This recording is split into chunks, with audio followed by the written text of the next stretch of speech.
Trump की बातचीत जारी रहने के दावों के बीच भी ईरान ने कुवैत में यूएस मिलिट्री बेस पर हमला कर दिया। इस हमले से जुड़ी हुई पूरी विस्तार से जानकारी इस वीडियो के जरिए देखिए। नमस्कार, स्वागत है आपका। आदाब, इस्तकबाल करते हैं। इस रिपोर्ट के जरिए आपको सारी जानकारी देंगे। ईरान, अमेरिका और मिडिल ईस्ट के बीच बढ़ते कशीदगी के बीच कुवैत में अमेरिकी ठिकाने पर ड्रोन हमले की खबरें सामने आई हैं। वहीं समुद्री सिक्योरिटी को लेकर भी तशवीश में इजाफा हुआ है। दूसरी जानिब ट्रंप ने ईरान के साथ बातचीत का दावा किया है, जबकि तेहरान ने ऐसे किसी भी संपर्क से इनकार कर दिया है। ईरान के इस्लामिक रिवोल्यूशनरी गार्ड कॉर्प्स यानी IRGC ने मंगल को यानी 4 अगस्त को कुवैत में अमेरिकी मिलिट्री बेस पर हमला किया। यह हमला कम से कम 3 ड्रोन का इस्तेमाल करके किया गया था। ईरानी और मकामी अरब मीडिया की रिपोर्ट्स का हवाला देते हुए द जेरूशलम पोस्ट ने बताया है कि इराक के बसरा प्रोविजन में ज़बरदस्त धमाके की आवाज़ सुनी गई।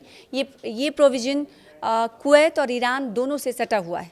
इस बीच ईरान के सरकारी ब्रॉडकास्टर IRIB ने इलाकाई मीडिया आउटलेट्स का हवाला देते हुए बताया कि आज सुबह कुवैत में भीषण आग लग गई।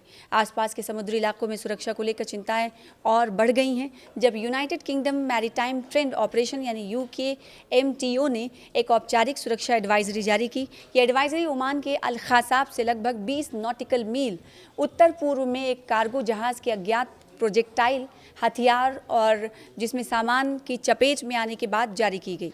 UKMTO ने एक्स पर एक पोस्ट में कहा कि UKMTO को ओमान के अल ख़ासाब से 20 नॉटिकल मील उत्तर पूर्व में एक वाक़ये की रिपोर्ट मिली।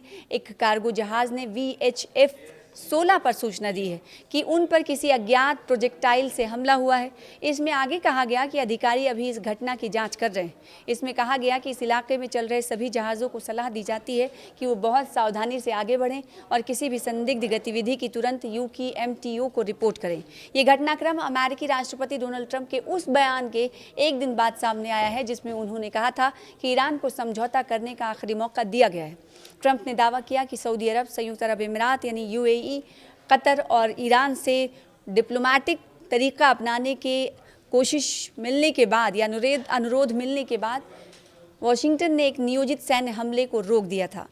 आपको याद होगा कि डोनाल्ड ट्रंप ये कहते हुए नजर आए थे कि उन्हें इशारा मिला है या फिर रिक्वेस्ट की गई है कि ईरान पर हमला ना किया जाए, जिसकी तरदीद ईरान ने कर दी थी। हालांकि पिछले दिनों ये भी डेवलपमेंट अहम हुई थी कि सऊदी के क्राउन प्रिंस ने ईरान के हवाले से राष्ट्रपति डोनाल्ड ट्रंप को, सदर डोनाल्ड ट्रंप को फ़ोन किया था और कहा था कि ईरान के ख़िलाफ़ जो रणनीति अपनाई जाने वाली है या फिर जो प्रोग्राम आप बना रहे हैं, जो पॉलिसी आप बना रहे हैं, वो हमला करने की, उसे तर्क कर दीजिए।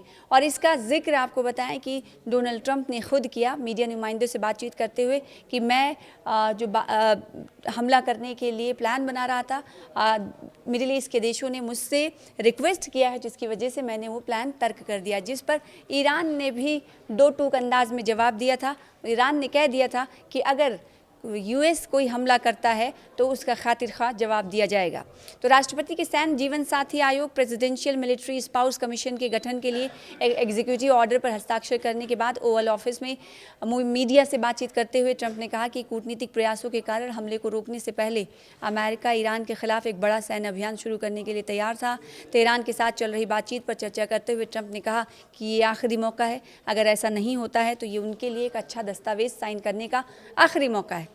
ट्रंप ने दावा किया कि ईरान के कहने पर बातचीत हो रही है। उन्होंने कहा कि हम अभी बातचीत कर रहे हैं ईरान के कहने पर, जिसे सऊदी अरब, UAE और ख़ासकर कतर की भी हिमायत हासिल है और दूसरे ममालिक का भी। कई देशों ने फ़ोन किया, वो सभी इसे एक आखिरी मौका देना चाहते हैं, यानी ईरान को एक आखिरी मौका देना चाहते हैं कि बातचीत के ज़रिए, मुज़ाकरात के ज़रिए कोई हल निकाला जा सके, और इसी पर मैं काम कर रहा हूँ। डोनाल्ड ट्रंप ने यह भी कहा कि ईरान के साथ चल रही बातचीत के पहले चरण के तहत कल तक स्ट्रेट ऑफ हॉर्मुज़ को पूरी तरह से फिर से खोलने पर चर्चा हो रही है। राष्ट्रपति डोनाल्ड ट्रंप ने कहा कि बातचीत का अगला चरण ईरान के परमाणु मुक्त होने पर केंद्रित होगा। साथ ही उन्होंने दोहराया कि तेहरान को कभी भी परमाणु एटॉमिक हथियार हासिल करने की इजाज़त नहीं दी जाएगी। हालांकि ईरान के विदेश मंत्रालय के प्रवक्ता इस्माइल बकाई ने कहा कि उनका देश अमेरिका के साथ किसी भी तरह की सीधी या अप्रत्यक्ष बातचीत में शामिल नहीं। उन्होंने तेहरान और वाशिंगटन के बीच सक्रिय द्विपक्षीय बातचीत के दावों को भी सख्ती से खारिज कर दिया।